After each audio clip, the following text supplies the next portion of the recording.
Hey, thanks for tuning in and joining us. I am here today for this edition of the Hump Day Hiatus. Not Hump Day, but you know what? We got to make do with what we got. I've got Melissa Toler here, and I'm super, super excited. She's joining us from DC.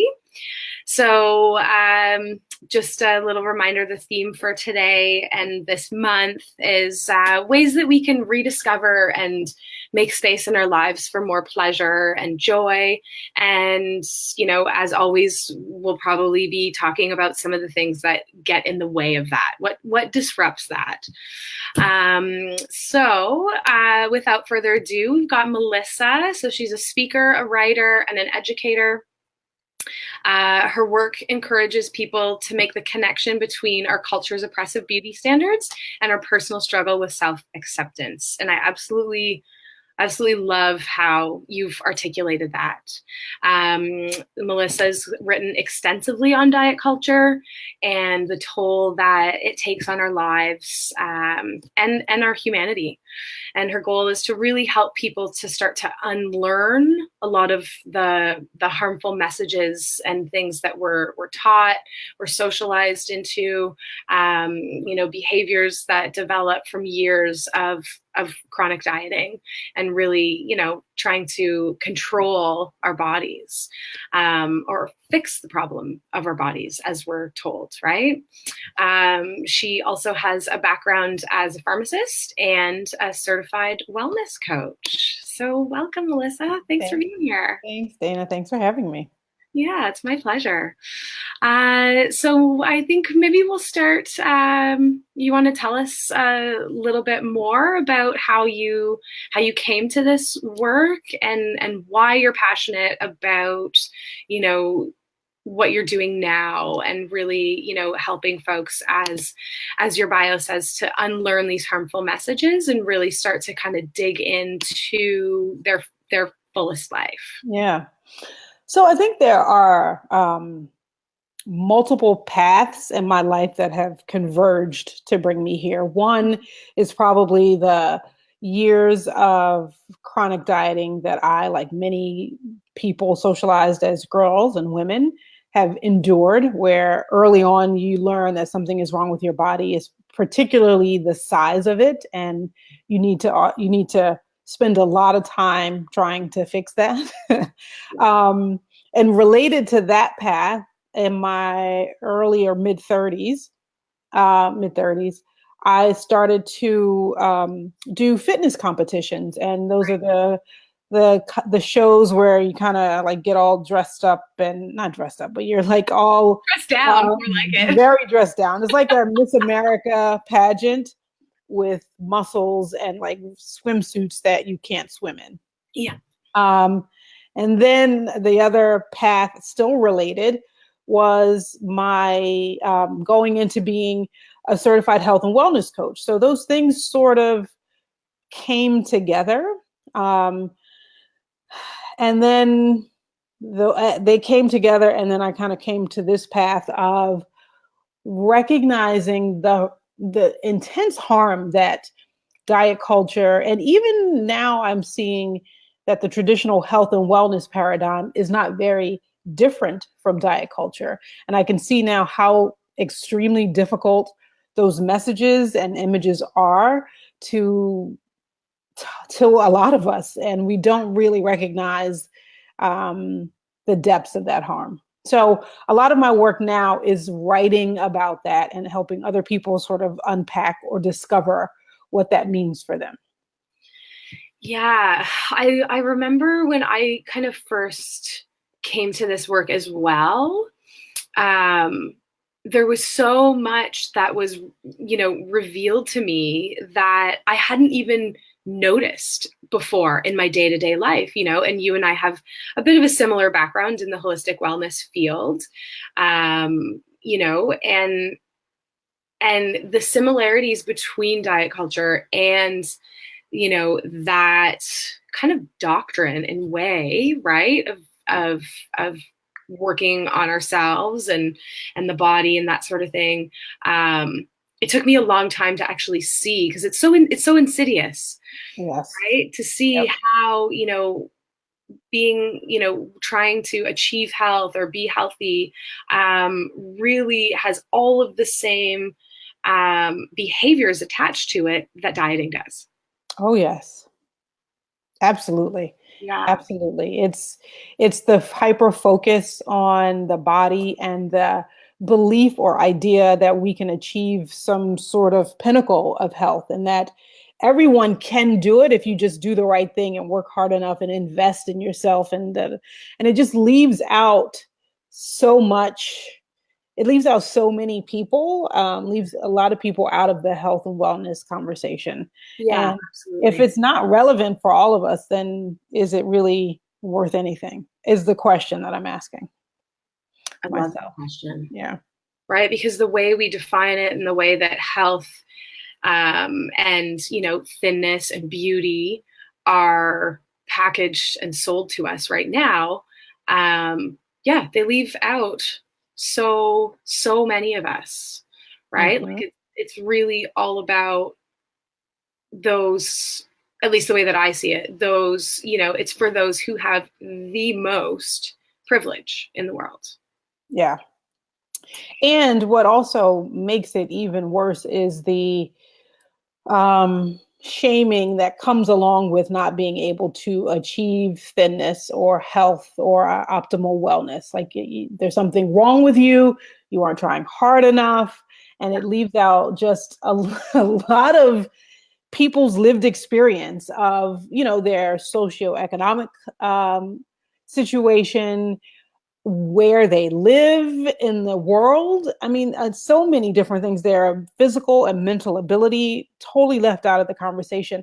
And Yeah. so, what a lot of these businesses, leaders, gurus, whoever in the health and wellness industry end up doing is speaking to people with the most privilege, right? And that's sort of and so that's what you see in images and messages. You see people who essentially look the same, and it's very geared toward women. And I realized, I think sometime in the last year or so, that the diet industry and health and wellness industry are almost indistinguishable. Some Totally. of the the ways that messages are sold to us are very much the same. We see a lot of thin, young, able-bodied white women being put forth as images of not only perfection but of normalcy. Like this Yeah, is what human is. totally. So work toward this, everybody else. Yeah. And so that's just not possible. No, it's not possible. And this idea that there's something wrong with you, that you're broken, that you're a failure if you can't, you know, do these things is just, and that's the damaging piece, right? Well, one Yeah. of one of the damaging pieces, because it's just all, it's completely unattainable for most of us. Yep. And the fact that we internalize and blame ourselves for not being able to live up to this unachievable thing, right? Just robs so much from our lives, right? Like Absolutely. how much time and energy, here's my cat's joining us, how much time and energy we spend worrying about these things that we can't control. Yes. And yes, absolutely, time and energy, a lot of times money. Yeah. But what was sort of a painful realization for me in the past year is not only the time that you can't get back and the energy that you spend, but it's sort of like an abandonment of yourself, right? Because when you are asked or encouraged or invited to try to measure up to something that you never can do, it feels like the request is now to abandon who you are because that's not good enough. Here's this thing that you have to now achieve in order to be beautiful, healthy, well, all of these things. And so for me, the self abandonment and self negation is like the biggest part of it for me. Yeah. And that totally, yeah, that's exactly it. You articulated that so well. It's Hillary from Be Nourished. She talks about the pieces that we orphan, Mm-hmm. And Mm-hmm. for me, with my business name, that it's all about these pieces that we've abandoned. It's reclaiming these pieces that we Yes. were told were wrong. And Yes. in my case, I was always told that I was crazy and wild, right? And I love, moments of awe and childlike wonder. And, so for me, it was about, okay, those, yeah, like it's not wrong. You don't need to abandon those pieces. You've been told a lie. Mm-hmm. Yes. It is one of the biggest lies ever. Yeah. Yeah. Sorry, I'm just like taking a moment. Yeah, because that piece is really um I don't know what the word is.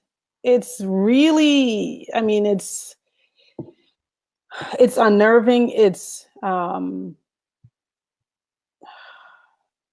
you know, when I realized it, and I realized it through my regular writing process, it was just a huge wake up, but it was also just very emotional. And there was just a lot of grief and rage there. That's what I want to say. Like there's so much anger and there was for me anger and grief and rage and just like, knowing that there was this huge disconnection with myself that, yeah.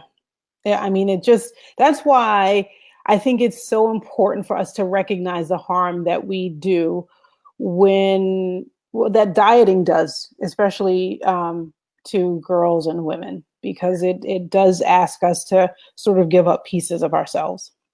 To, yeah, give up pieces of yourself so that you can perform this thing that, you're supposed to be. Yes, Yeah, and life becomes a performance instead of this embodied experience for you, right? yes. Becomes, for everyone else and not you. It's not for you. Yeah. Yeah, I remember those moments as well of like rage and anger and just like how it's so insidious that like you can't see, right? When you're in it, you don't know, you can't see it.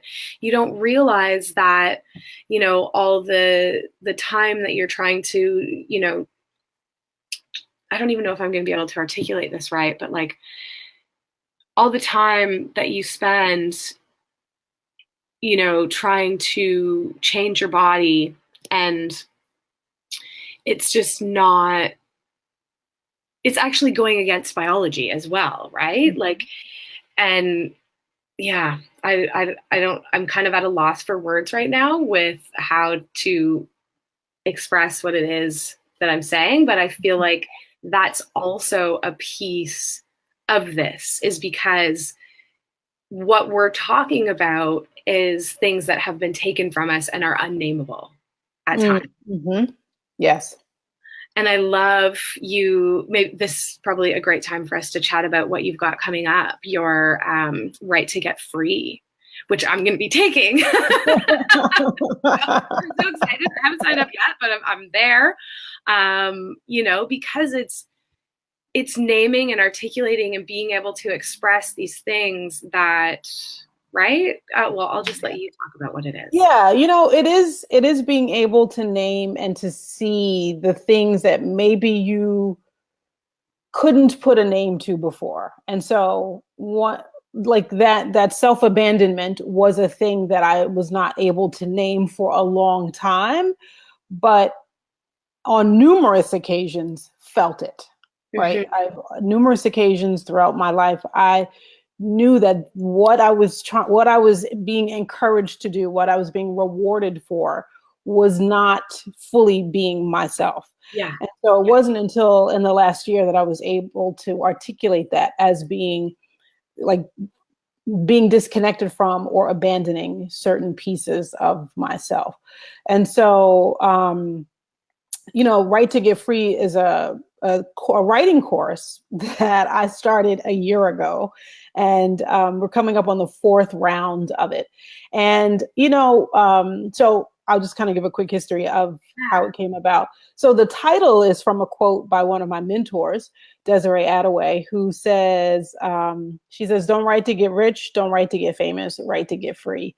And when I saw those words, I was like that's what I had been doing in my regular writing practice of just sort of unraveling stuff that I felt was holding me back from being my authentic self, right? And so I decided to just put it out there last September, see if people wanted to come write with me. And I thought I would get like 7 or 8 people, and 20 people signed up. And it has been so awesome. And essentially what we do is we use writing as a tool to hear our own voices. And what I mean by that is we hear so many external voices from parents, from friends, from media, from school about who we should be and who we are. Yeah. And oftentimes we can't even hear ourselves. We don't know if what the things that we're chasing in life are our real desires or what we've been told that we want. And so I use a series of reflective questions and writing prompts for folks to like clear out that external noise and hear what's true for them. And I started writing back in 2014, like this process of using writing to sort of unpack things around relationships and stuff. That's what I started writing back in like 4 years ago. Yeah. And so overall, it's been a great process. There have been times when it's been an enraging process because of the things that and then there are times when it's just so freeing to be able to see and articulate and name a thing and move away from that thing, that especially if it's something that's holding you back. So I really believe, I mean, I am a writer, but you don't have to be a writer to be in this course. I really believe in the power of writing to be used as a tool for healing. Absolutely believe it. I love it. That's fantastic. Thank you. Yeah, I'm really looking forward to seeing where it goes and deepening my process as well, because the thing about for me about this work is that it's just, you know, like it's like peeling back layers of an onion. Yes.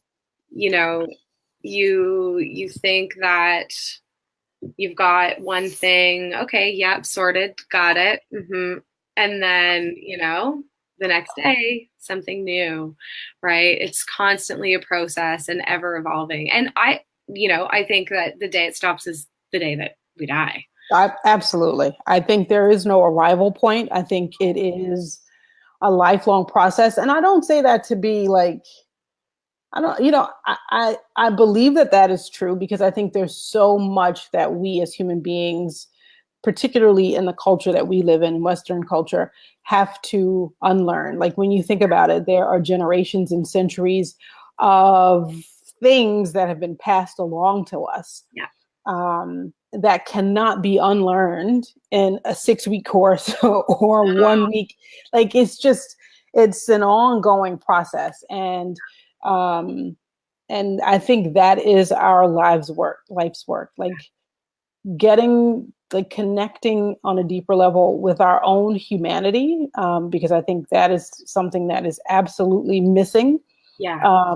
And when you think about like diet culture or even the traditional health and wellness paradigm, it's really just a smaller version or a reflection of our broader culture, where there is a clear body hierarchy, where there are bodies that are sitting at the top and are deemed more valuable than others. And we see that at every twist and turn in all parts of our lives. And so that hierarchy is used to deny people their humanity, Black people, other people of color, disabled people. Yeah. I mean, we see it all the time.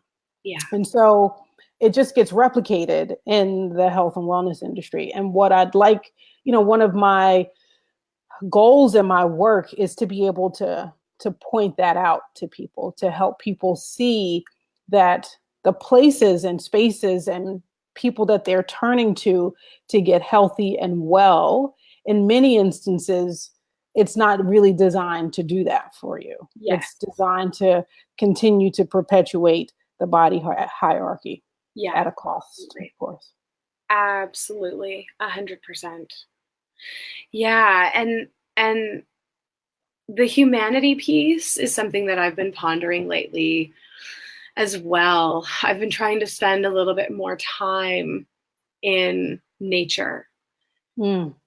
For me, that's really a place where I'm able to connect with my humanity. Mm-hmm. And I just think like with all of all of these power struggles and the hierarchies, um, we're really not doing what I think we're here to do, which is connect with one another, to, Oh, yeah. to love one another, to hold each other up. Everything that is out there in the mainstream is all designed to put us down, Yeah. right? And to other us and and to shame us, which ultimately ends up isolating us and, take us out of our power in our bodies Mm. into this place where all we do is intellectualize things, right? Oh, And we're yeah. completely disconnected from what's happening in our bodies. And I think that, when I started this healing from chronic dieting and eating disorders and diet culture, um, you know, I didn't even really, I thought of my body as a burden, Oh, yeah. right? And to come to a place where I find through, some common humanity and compassion, I'm able to connect with it as a friend instead of othering it anymore. Um, and that has allowed me to put more of that out into the world. Mm-hmm. Yes. Yes. That's one of the other things that I have explored quite a bit in my writing, and something that we explore in Right to Get Free, where we don't just look at how it affects us as individuals, but how it affects us as a collective, right? Because that, to me, is really important. That collective liberation. It's not just about me feeling good and my body. Like, I mean, that's nice, but that's definitely not the end game. That's not it at all. It's looking at the way I view other people in their bodies. How do I think about people who are disabled? How do I treat people? Do I make things accessible? Like, Yeah. it's broadening our thinking beyond our own selves. Yeah. And unfortunately, I think that is what is missing in quite a bit of mainstream body positivity Yeah. circles, where it just becomes about, you know, Love your body. Love your life. yeah, which you actually don't have to do if you don't want to. Like, Nope. I mean, Not at all. and some of the mainstream body positivity circles, spheres. I mean, and I guess once it becomes mainstream, it can lose its Absolutely. is that it has the tendency to replicate the same things as diet culture and health and wellness. Like, there's a point that you have to get to, and if you're not doing it this way, then you're doing it wrong. And like, there's now a new set of rules that Oh, you totally. like, Totally. a new set of rules that you have to, like, Yep. now adhere to. Yep. The I mean, target's always moving. what is the fun in that? There isn't any. I don't like it. No, I don't think there's no fun. And especially, and all it keeps doing is, again, perpetuating this hierarchy as well, is that someone else has the knowledge, someone else is the expert on me, someone else knows better than me about my body and my experience. Yes. Yes. Right. And so again, this, we're disconnecting from pieces of ourselves. We're abandoning our own wisdom. Yes. right? And constantly looking for fulfillment outside of ourselves instead of, it coming Yes. from Being the expert of being your own expert, honoring your lived experience, honoring the experience of other people instead of telling people what they should or shouldn't be eating, doing. I mean, yeah. So I think about that a lot and think about the ways that, that I'm knowingly or unknowingly doing that to other Mhm. people. And I Yeah. think that's also part of the work that we were talking about. It's how our words, our actions, our behaviors, our relationships affect the humanity of other people. Yeah. Like that's to me the work that is ongoing, and it's uncomfortable and it's painful, and there are going to be a lot of days when you don't want to do it. But I think it's necessary. I agree. I think it's completely necessary. And it takes quite a lot of vulnerability Mm. and humility.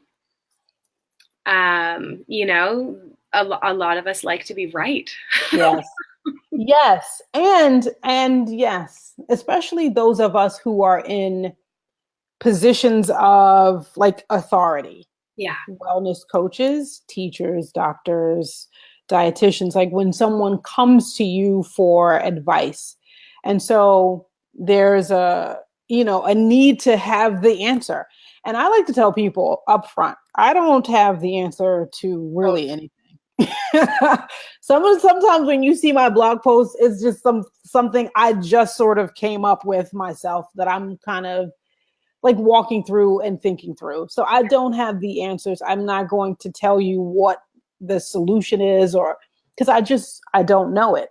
yeah. And I am very, even in my course, I am doing the work to not replicate that like expert and learner. I'm here to teach you everything type of thing, right? Yes, Totally. there are there are people who are new to this and who may be able to learn from what I'm writing and teaching, but they also bring their experience to this, and that is valid and of value. Yeah. And so that's something that I continually work through, because you're taught to be the teacher, and okay, class, this is what we're gonna do. These are all. This is it. Yeah. These are the Here's facts. the agenda. Here's the plan. Here are the answers. These are the facts. Yeah. And I mean, I don't think that's just not it. And so, as I go through more rounds of Right to Get Free, I'm now more open to having less control over Yes, what totally. happens in the group, right? Totally. Yeah. I remember that's such a fucked up feeling. Like I remember my like starting to facilitate groups like that, and I was just like everything in my body was like, what is happening? Like it was like I was shedding the skin. It was just so weird. I was just like, okay, you don't have to have the answers. You don't have to have the answers. And I love Dawn, her comment here. I love this idea of inviting experts to make space for others to find their truth and wisdom. Experts are midwives who don't birth the idea or mother the body, but offer to support and nurture that healing space for more ease. And I had a little therapy session with Carmen Cool, and I was like, okay, I'm gonna get the answers. It's Carmen Cool. Like that's not how it's gonna go. It's not how it's gonna go. No, And no. I said to her, I said, so like, how do I, this thing that I was asking her about? I said, so how do I do this? And she said, well, you already know how. And I was like, You would don't I want to be do here if I didn't know how? that. And she said, no, you do. Think about it. How did you do it with, food? How did you do it with, and I went, oh, I do know how. Right. And so it's Yeah. like trusting that we, as the experts in our body, do have the answers, Yep. right? We rob folks of so much richness in life when Yes. prescribing, as opposed to, helping them just, hold that space for them to discover it for themselves. Yes, yes. Yeah. And that goes against how we've been taught to learn and how we've been taught to teach. Yeah. I about a month or so ago, I attended a class taught by Andrea Renee Johnson. And, I had my book and I was ready to take all these notes.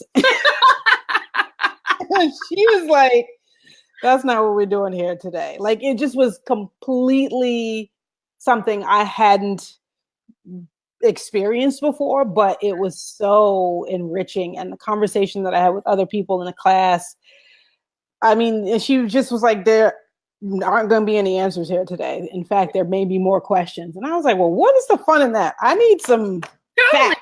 I'm paying for this. But the experience itself was just so incredible. And I was like, you know what, this is, especially these things that we're talking about. Like, we're not talking about building a website and you get your domain name and then you put this in and then you do the widget.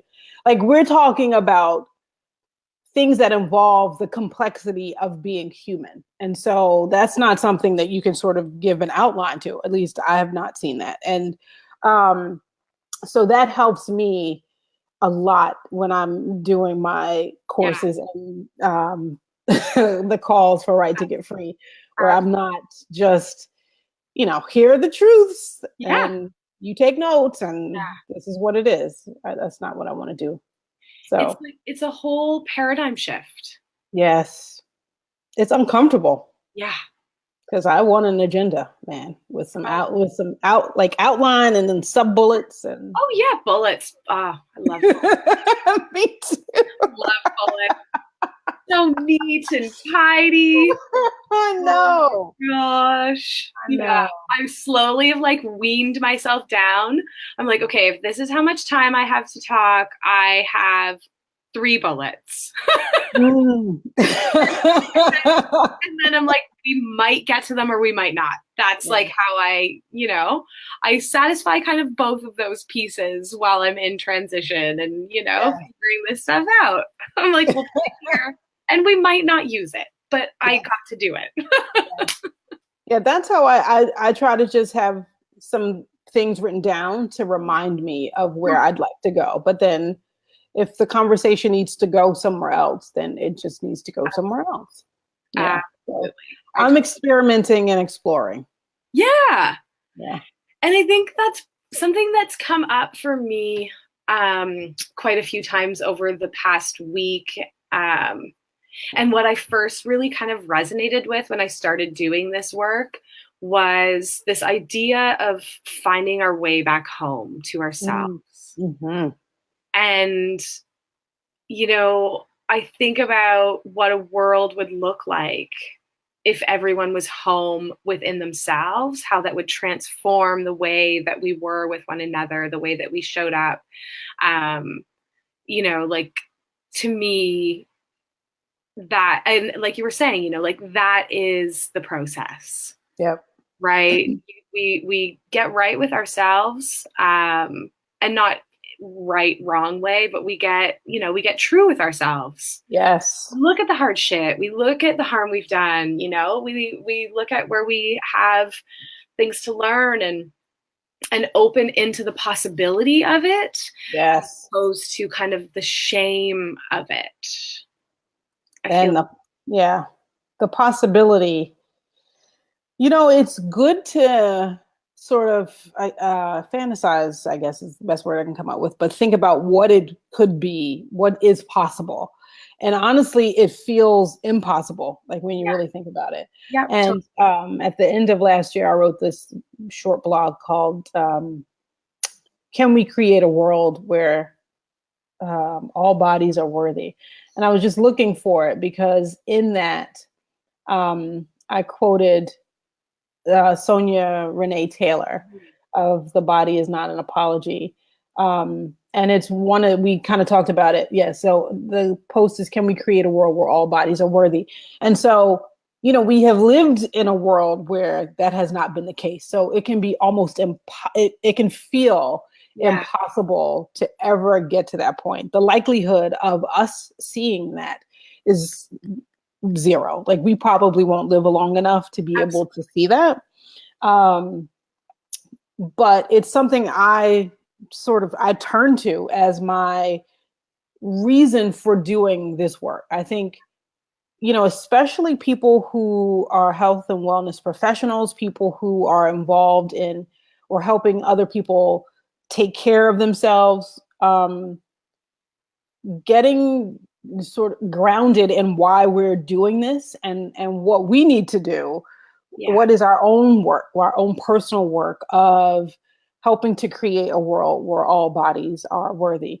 And so the quote from Sonia Renee Taylor is, to bring forth the world we say we want, we must be willing to constantly look at how we are replicating these systems of body terrorism in all we do.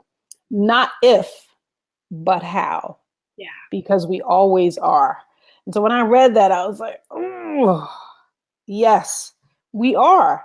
Yeah. And being able to hear that and say, yes, that is true. And being okay with that in terms of like not feeling shame around that. We are a product of our environment and culture. And that's what we've inherited. This is the legacy that we've inherited, but we have an opportunity to change that. So that is my, I guess, North Star. Like, why am I doing this? What am I getting up every day to write about? Why am I doing this? Yeah. I think I think of that as, yeah, I love how you use the idea of the North Star. Mm-hmm. I think of it as my compass, but yeah, Yes. it's so important in the times, where you're just like, fuck, like, not only is this work hard, but sometimes the world just feels hard, Oh, yes. and not in a sense of like it's a challenge. It just is like angry and hard, like it's hard when you're in a body that's not valued, that's not seen as worthy. Like the struggle is real for so Yeah. many. And yeah, that's totally what I cling to as well. And again, not going to see it in my lifetime, No. yet what else is worth doing? Yeah, I agree. And oftentimes that can be very discouraging. One, that it feels hard to be human because sometimes, I mean, Yes. it is hard to be a human living among other humans. And the fact that we won't see this, we're likely to not see this in our lifetime. And so there are days when I'm just like, fuck it. Like, what am I? Totally. It's not gonna fucking Why am I doing this? It's Like, like why a don't I just, like one little drop in a yes, bucket that's a million oceans wide. yes, yes. But that feeling is, I get it because I feel it. But it has not stopped me, and it won't stop me. I think having conversations like this definitely reinvigorates me. Being in community with people like you, like all of the people that we know in common, having these conversations, keeping these conversations a part of our lives and our businesses and the work that we do is a really important part of this. Yeah, absolutely. And yeah, Nicole has just said, but we can see it in our own lives. And I Yes. think that's the other thing as well, is that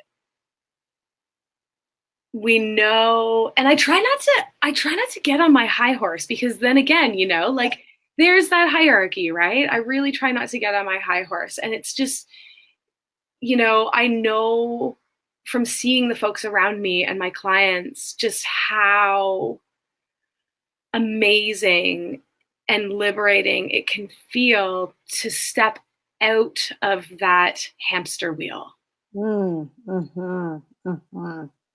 Like you finally can breathe, you can exhale, you can pause, you can do things that you need to nurture yourselves, which, again, is so crucial in being able to change the way that we show up in Oh, community yeah. with others. Absolutely. Um, Absolutely. so yes, yes. Christy, this community fills my bucket on the daily. Hey, Christy. So, so true. I've been thinking about micro communities lately. Global change is eons off. So what about the folks immediately around me? Can we create pockets of that together? Fuck yes. Yes, Dawn. Yes. Yeah. Yes. And that's exactly what I like. I had no idea of what was going to happen with, doing these interviews. To be honest, I didn't even really care. I was like, here's what I was like, people who do this and, who are in this work and who are doing it, we've got cool things to talk about, we're fun to be around. And Yes. and if like other people can listen in and feel a sense of yes or a sense of belonging, that was all I was, that was as far as I had taken this. And because I think creating those communities, that sense, those those little pockets of wherever we can do it is so needed. Yes, agree. I had a client the other day just say, this feels really great when I'm here. And when I leave, I think like, oh, it doesn't matter. Why am I doing this? And I said, well, yeah, like that's how it goes. Mhm. This is like a great, warm, lovely, accepting space. And you go out into the rest of the world where you're told you're supposed to be and do all these other things that are prescribed. So absolutely. Yeah. Of course you're going to feel like that. That's okay. Yeah. So yeah. And it's great to be able to do this on the internet because many of us don't have in-person communities to do this. So Totally. technology is awesome. It is awesome. Yeah. We're so lucky. Okay, so we're at 1:45. Man, that was quick. I know. It's gone in the blink of time. What happened? Oh, Although I wow. am going to go enjoy a glass of wine out on the back picnic table. It's Oh, that's nice. hot. It's insanely hot here today. Oh, I haven't been outside yet, but the sun just came out while we were talking. Nice. So before we sign off, is there anything else that you want to share with us, Melissa? We've got Your Right to Get Free that's coming up starting on Sunday, a week from today. Yes, Sunday, this September 23rd is when the first prompts go out. Perfect. So, yeah. And folks can find you at melissatoler.com. Yep, that's where I write my blog and all my other musings. And I'm also on Facebook. And I've been doing a lot of Instagram stories lately, which I absolutely love. I've noticed. I need to get some more practice at that. Oh my God. I could sit and watch people's stories all day. I know, hours. God. Hours. Watching people's stories. And also, folks can sign up for your mailing list as well, because I get your notifications and blogs and stuff right to my inbox. Yes, yep, that's right on my website. You can go to melissatoler.com and get on the list, and when my blogs come out, you'll be on. Amazing. Yes, thank you, Dana. This was really cool. Awesome. I'm so glad that you're here, able to chat with us. We were able to make it work with our crazy skills. Thank you for being flexible. I appreciate that. No problem. All right. So thank you so much, everyone, for tuning in. I will be popping on at noon on Wednesday just to share a few thoughts at our regular Hump Day hiatus time. For those of you who haven't been able to catch this live, I'll plug it again there. So if you want to pick it up and listen at the regular time, you can watch the replay. And until Wednesday, have a lovely Sunday and beginning to your week, everyone. Thanks for tuning in. Bye, everybody. Bye.